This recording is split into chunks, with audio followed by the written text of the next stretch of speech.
Hello guys, saya Bakri dari Cherry Miri. Okey, sebuah lagi SUV segmen B yang hangat di pasaran ini. Ini dia, Cherry Omoda 5. Woo! Apa yang menarik sangat Omoda E5 ni? Jom saya tunjukkan. Tengok bahagian depan dia yang cantik dan menarik guys. Dilengkapi dengan lampu LED dan juga signal LED jenis Sequence. Cantik guys.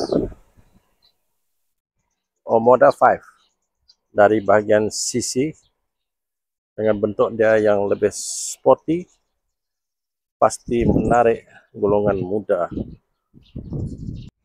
Menggunakan rim bersaiz 18 inci dengan warna dia warna hitam dan merah. Black clipper pun berwarna merah dan nampak lebih sporty guys. Alright, ini pula bahagian belakangnya, belakang Omoda 5. Dilengkapi lampu LED yang cantik dengan lampu signal yang Sequence.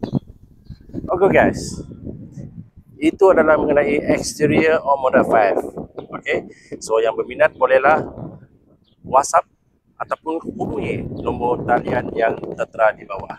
Okay, nak tahu tentang interior Omoda 5, sila like, share dan ikuti video yang seterusnya.